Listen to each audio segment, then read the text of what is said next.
Bienvenidas y bienvenidos a una emisión más de Mujeres con M de Milenio. En esta ocasión el tema, como siempre, es imperdible. Ahora vamos a platicar de Pemex y cuáles son los retos y oportunidades que tiene en un momento clave de nuestra historia. El gobierno federal ha decidido tener estos mecanismos nuevos, proponer mecanismos de financiamiento para la petrolera. ¿Esto es bueno, es malo? ¿Hacia dónde vamos con Pemex? Eso nos lo van a responder Ana Lilia Moreno y Abril Moreno. Quédese. Bienvenida y bienvenido. Pemex se ha convertido en la petrolera más endeudada del mundo luego de alcanzar un déficit de más de 101,000 millones de dólares.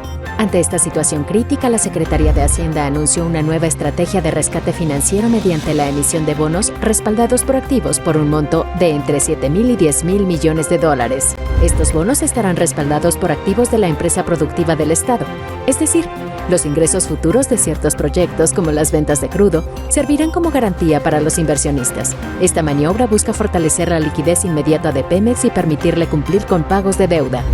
Hacienda confirmó que estas acciones no representan un incremento en la deuda pública, pues el mecanismo financiero se realiza fuera del balance del gobierno.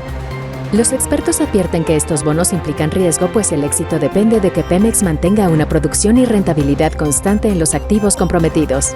Y de acuerdo con la calificadora S&P Global Ratings, aún con este plan, la petrolera experimentará un déficit financiero en los próximos 12 meses, debido a su estructura de costos y baja eficiencia operativa. El gobierno ha transferido más de 77,000 millones de dólares a Pemex en apoyos directos y refinanciamientos, lo que genera críticas por el costo fiscal de mantener la petrolera a flote. ¿Cuál es la situación real de Pemex? Mujeres con M de Milenio.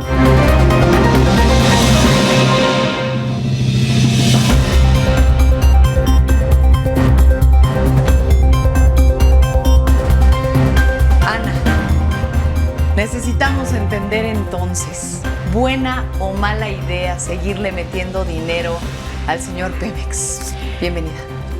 Gracias. No hay muchas opciones. En el corto plazo, Pemex tiene la presión financiera de cumplir con la deuda, sobre todo con aquellos que han confiado en la petrolera desde el extranjero y que enfrenta en 2025 un déficit por cumplir en corto plazo, cerca de 9,000 millones de dólares, y para 2026 hasta 19,000 millones de dólares. Es muchísimo dinero y la petrolera necesita generar credibilidad, el gobierno necesita confirmar que respalda a la empresa, entonces no tenemos muchas opciones más que buscar la manera de cumplir y seguir confiando. Hace apenas unos días, en el informe trimestral que presentaba Pemex, decían, tenemos un balance positivo, ¿no? Y entonces a todos nos sonaba muy bonito que entre abril y junio tenemos esta utilidad neta de más de 59,500 millones de pesos, y entonces todos dijimos, caray, eso quiere decir que ya vamos bien, que ya Pemex está a flote. En realidad, ¿qué quiere decir esto, Abril? No, lo que quiere decir es, mira, afortunadamente, comparado con los 3 meses anteriores, o sobre todo el año anterior, dejamos de tener deuda. Hubo algo positivo, hubo una ganancia. Sin embargo, es muy baja, te lo voy a comparar. Me voy a pasar a dólares, son más o menos 953 millones de dólares. La deuda, solamente la deuda que le deben a Carlos Slim son de 800 millones de dólares. Entonces, digamos que con esto, con la ganancia que tiene Pemex, apenas cubre Slim y un poquito más. Sí. Si hablamos de la deuda a proveedores, pues entonces es la deuda de Slim son 800, Baker Hughes son 500, y vamos, son cerca de, ahorita incrementó, son 25,000 millones de dólares. Entonces, realmente es nada, qué bueno que haya una ganancia, pero realmente el impacto es insignificante, ¿no? Y de pronto veíamos, por supuesto, toda la inyección de dinero que se ha puesto ahí, pero particularmente por parte del gobierno federal. Y dicen, de estos 25,000 millones de dólares de los que estamos hablando de deuda, que es un número estratosférico, de pronto sale el gobierno y dice, bueno, ¿qué creen? Que yo voy a desembolsar más de 6,000 millones de dólares para pagar un porcentaje, pues si se puede decir, importante de esta deuda. ¿Eso realmente ayuda, Ana? Es decir, esta inyección por un lado, por el político que mencionabas hace un momento, es una señal de confianza, pero en términos económicos o incluso macroeconómicos, ¿esto se entiende realmente como un paso hacia adelante o seguimos echándole dinero como a un socavón? Sí le seguimos metiendo dinero a un hoyo muy profundo. Sí. Es estructural el problema de Pemex y nos debe importar a todos porque Pemex es de todos los mexicanos. El problema del corto plazo es que los mercados financieros también piensan en el corto plazo. Entonces, cuando vemos que la Secretaría de Hacienda genera un mecanismo muy creativo para atraer bonos del Tesoro de Estados Unidos como respaldo de una atracción, ¿no?, de crédito y que no toca de alguna manera en la calificación crediticia del país ni la deuda soberana, entonces los mercados generan una expectativa positiva y nos confunden, porque dices, entonces los mercados están felices, quiere decir que vamos bien. No, lo que quiere decir es que los mercados responden al cortísimo plazo y mientras el gobierno les garantice el pago, ellos están felices. Y eso es un problema para los mexicanos, porque el problema de Pemex es estructural, es del modelo de negocios, es de cómo generar pues una solvencia de la petrolera para que los mexicanos podamos recibir de ella un beneficio. Y es ahí donde tenemos que distinguir entre tiempos, el corto plazo y el largo plazo.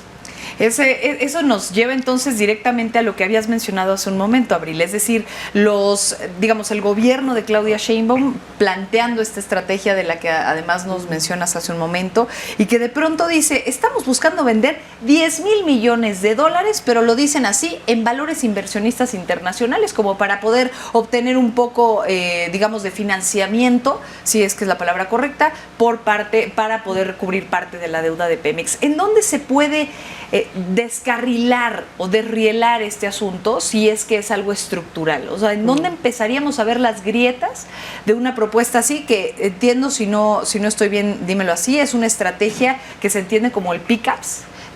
Sí, a ver, es parecido. Sí. Lo que hizo, primero te explico qué pasó, sí, y luego te explico, te doy respuesta a la pregunta.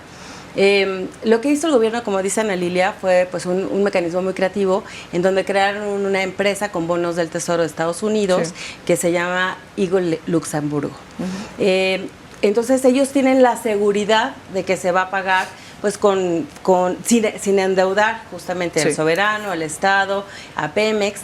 De hecho, fue muy interesante porque ni siquiera, no lograron los 10,000, sino 12,000 millones de dólares. O sea, fue mayor.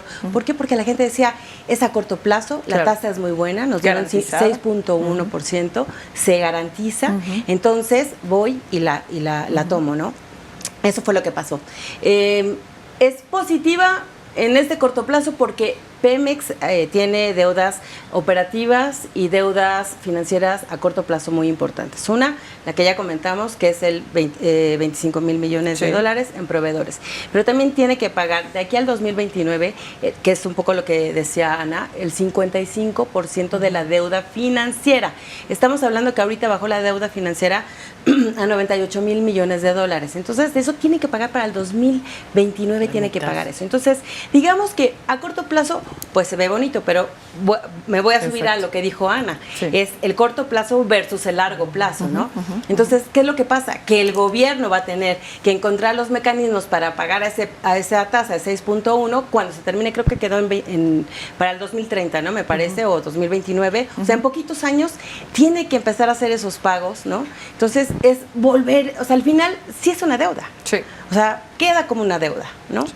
Claro, totalmente. Ahora, si nos vamos un poquito para atrás, tendríamos, creo yo, que también entender qué ha pasado, por ejemplo, con decisiones importantes del propio Andrés Manuel López Obrador, que empezó a cambiar la jugada de lo que se entendía como el principio de una reforma energética, empezándose a plantear, ¿no? A hacer realidad, y en ese momento llegó Andrés Manuel López Obrador y dijo, esto no va a ir así, y cambia, la jugada, o por lo menos las reglas del juego. ¿Cómo viste esas decisiones y cuál crees que pudo haber sido acertada? ¿Ninguna? ¿Cómo ves esos pasos? Nosotros desde México Evalúa hemos meditado mucho esta pregunta que nos haces y lo nombramos la paradoja energética. ¿Por qué? Porque el modelo energético de México ha estado oscilando como un péndulo entre un modelo liberal y un modelo proteccionista, y no ha podido concretar realmente lo que necesita el país. Y el problema de fondo es que al final ha habido problemas políticos también que ideológicamente no se ponen de acuerdo.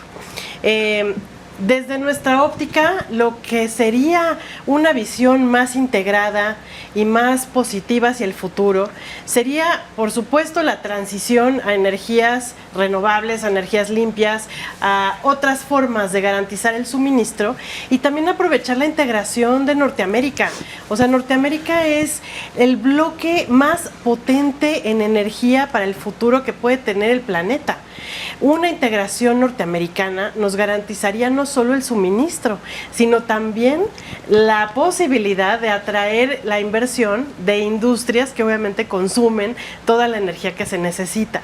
Entonces, lo que hizo el presidente López Obrador fue girar hacia el modelo súper proteccionista, bloquear esta integración energética, garantizar en la retórica o en el discurso la soberanía, que no se ha podido lograr.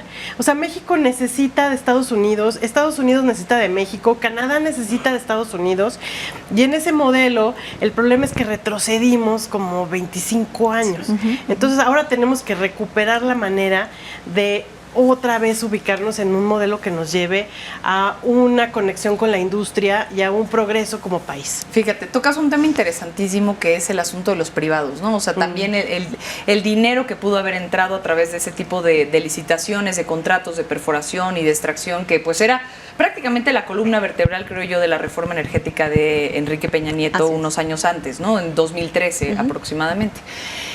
Y inmediatamente uno se empieza a cuestionar si entonces ese asunto como de la supuesta soberanía nos estaba ayudando o no, pero luego actualmente vemos que si bien es cierto que Grupo Carso tiene todavía que recibir, o hay una deuda con Grupo Carso por parte de Pemex de unos 700, más o menos 700 sí, millones de dólares. Entonces, mientras tanto, está Carlos Slim inyectando dinero cuando uno habría pensado, no, pues el mensaje todos lo tenemos claro, ahí no hay que meter dinero, y como que el señor Carlos Slim entiende otra cosa en los mercados y dice, yo sí le voy a poner, y le pone 2.500 millones de dólares a Pemex.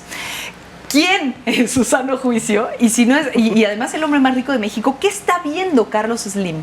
Que a pesar de la deuda importante que se tiene con Carso por parte de Pemex, él dice, yo le voy a meter dinero. ¿Qué está viendo él? Mira, es que al final lo dejaron operar. O sea, el tema es que en las rondas fueron 111 contratos y una buena parte de estas empresas han salido. ¿Por qué? Por diferentes razones. Porque el yacimiento no es comercial, porque a lo mejor la política no les da la certeza jurídica, etcétera. Al final el señor Slim pues está nacido, criado, y sus negocios están en el país. Sabe cómo se maneja el gobierno, sabe cómo se manejan las relaciones, sabe que sí tenemos potencial. El problema es que, por ejemplo, con la reforma de Peña Nieto precisamente, se iban a ubicar la parte, o sea, se iba a trabajar la parte del fracking para sacar gas. Exacto. Se iban a meter en aguas profundas.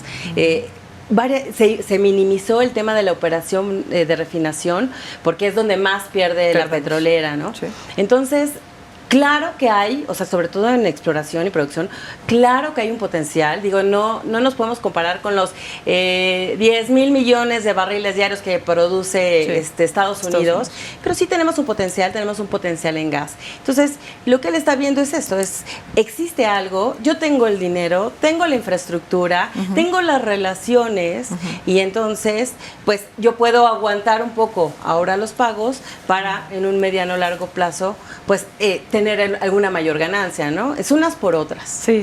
Y hablas además de esta parte en México con ese potencial, ¿no? Y cuando hablamos entonces del potencial en nuestro país, de pronto no podemos no pensar en Campeche y en Tabasco, que al final son dos estados que tienen pues la mayoría de la creación, o bueno, vamos a decirlo así, de los estados que encabezan la industria petrolera, ¿no?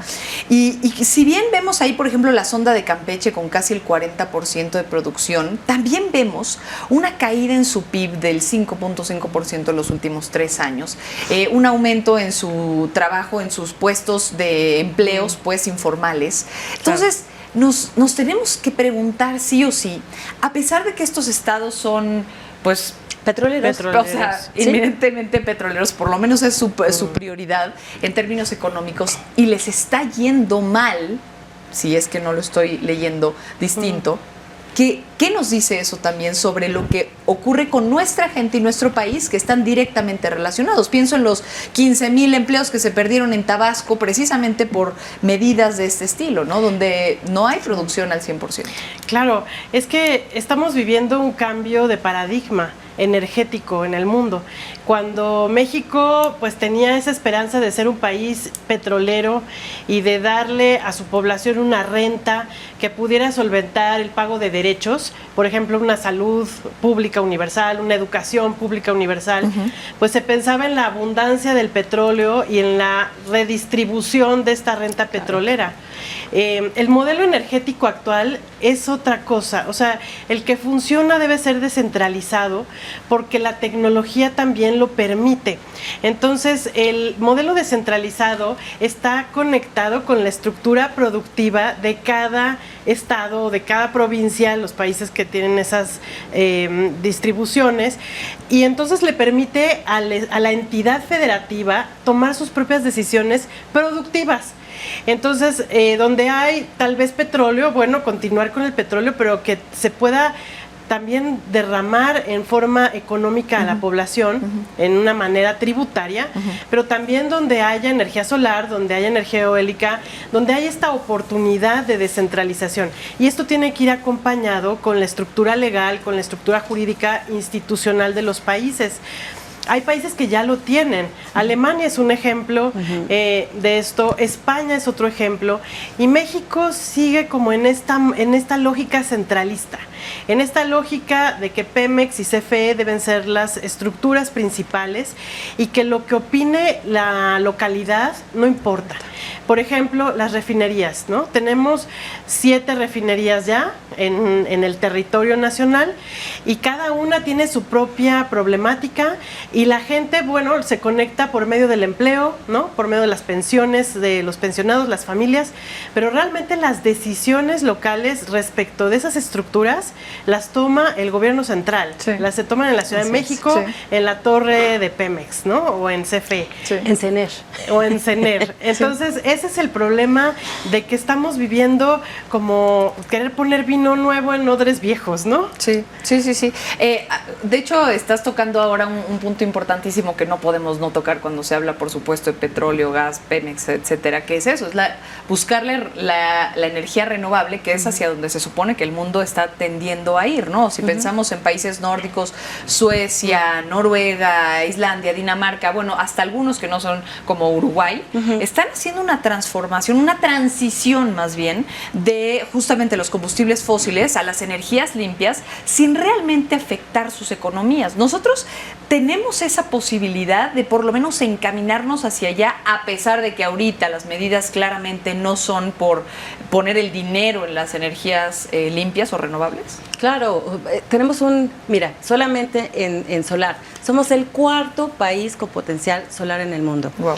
En eólica, por lo menos somos de los 10 primeros países en potencial eólico. Geotermia, sube, baja, pero andamos cerca de la capacidad, somos el 6º país en geotermia en México. Hay que explorar bien también la vertiente del litio, porque no está muy clara las reservas. O sea, tenemos mucho potencial para poder meter. Hidroeléctricas es un pie un poquito más cojo porque tenemos mucha sequía, sobre todo en la parte de norte del país, ¿no? En donde, sí tenemos buenas hidroeléctricas, pero hay que meterle bastante dinero, sobre todo en el sureste del país, para que esto funcione. Pero de que el país tiene potencial para crecer nuestra matriz energética, la tenemos. Somos un país verdaderamente rico en muchos sistemas energéticos, en muchas pues sí, energías, ¿no? Sí. Ahora, eso a nivel nacional, pero también es cierto que tenemos un compromiso a nivel internacional, ¿no? O sea, la Agenda 2030 del desarrollo sustentable de la ONU, pues nos invita y finalmente nosotros nos comprometimos a alcanzar por lo menos por ahí del 35-43% de energías limpias, claro, para 2030, pero tendríamos que estar viendo por lo menos algo, ¿no? La teoría al menos de cómo es que eso lo vamos a hacer realidad.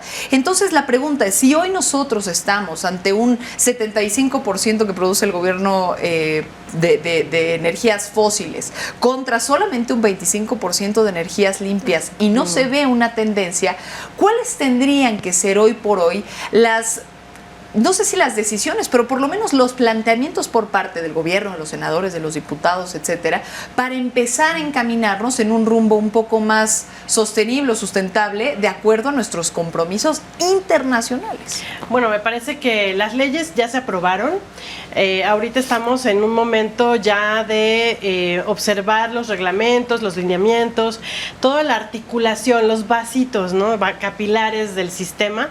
Y creo que la expectativa principal es en el sistema de planeación, porque esto se modificó y la planeación se volvió vinculante. Es decir, que la Secretaría de Energía nos va a decir su propio diagnóstico de lo que se necesita para poderle ofrecer al sector privado las posibilidades de coinversión con la Comisión Federal de Electricidad, con Pemex y las oportunidades que puede haber. Esto tiene que estar articulado con el Plan México, con los incentivos fiscales, con la certeza jurídica para las inversiones, porque una inversión no solamente es voy y pongo una planta, no es la parte técnica, es también la parte jurídica, la parte laboral, la parte de contingencias, de conflictos jurídicos.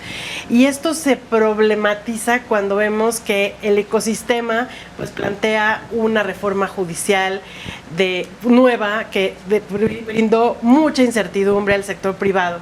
Entonces la tarea es cómo voy a dotar de certidumbre, qué ajustes se pueden hacer, qué reformas a las reformas, o sea, no cerrarnos a que las reformas ya están promulgadas y ya, sino que hay que hacer ajustes. Sí, no están en piedra. Y que el Poder Legislativo también esté abierto a hacer los cambios necesarios para poder hacer realidad los proyectos, ¿no? Sí. Porque los proyectos pueden estar muy, muy bien armados, pero si no tienen toda la regulación articulada y la certeza fiscal y jurídica, no pueden transitar.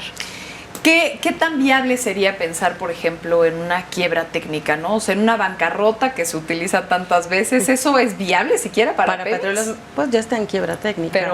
Pero digamos jurídica. Que decir, pues yo ya no voy a pagar nada, casi que desenchufarse y salir. No, lo veo muy complicado y sobre todo con estos gobiernos. O sea, siempre va a haber el respaldo por parte del Estado para que pueda Pemex salir adelante, ¿no? Hay dentro de la nueva reforma o la nueva visión de la presidenta Claudia Sheinbaum, están tratando también, el problema es que no hay recursos, pero bueno, si hay alguna modificación para que abran un poco nuevamente al sector privado, pues a lo mejor se puede hacer. O sea, están tratando de encaminarlo a temas, como te decía, de geotermia, offshore, que no sé si es tan buena idea, el litio. Entonces, hay otras formas. Tienen que hacer un cambio de modelo. O sea, aparte del modelo es lo que se había hecho en el gobierno de Peña, que es minimizar la operación de refinación, enfocarte a la parte de PEP, de exploración y producción, quizás ver petroquímica, es un tema muy importante a nivel internacional, la petroquímica. Nos va a costar mucho trabajo, pero quizás volver a explotar la parte del gas también, ¿no? Tener nuestra propia producción. O sea, sí se puede, y no lo van a dejar morir. O sea, prácticamente Pemex está sí en una quiebra técnica, pero el Estado va a estar ahí. Hay oportunidades, hay que cambiar la estrategia. Eso es lo que se necesita. En ese aspecto, Abril lo que nos propone también es esto, ¿no? Es decir, ver las diferentes caras que tiene Pemex y los diferentes potenciales. Entiendo que hay como estas dos ramas. Por un lado, la de la exploración y la de la producción, y por el otro lado, la de la transformación industrial. ¿Cuáles dos crees, en cuáles dos crees, Ana, que tendrían que estar ahorita los esfuerzos puestos? ¿Estás de acuerdo con Abril? ¿En dónde tendría que verse? Mira, como paralelo se puede observar a Petrobras cuando tuvo el problema tan grave de la corrupción, el tema del lavallato, claro. Y vino una reforma estructural muy profunda de Petrobras y lo que se decidió fue cortar todos los segmentos de negocio que no eran rentables y enfocarse en los que sí son rentables. En el caso de Pemex, exploración y producción sigue siendo rentable, pero está contrarreloj porque la eliminación de la Comisión Nacional de Hidrocarburos, que era un órgano regulador técnicamente independiente y que además tenía esquemas dentro de ella de mejores prácticas para poder, por ejemplo, subcontratar la exploración.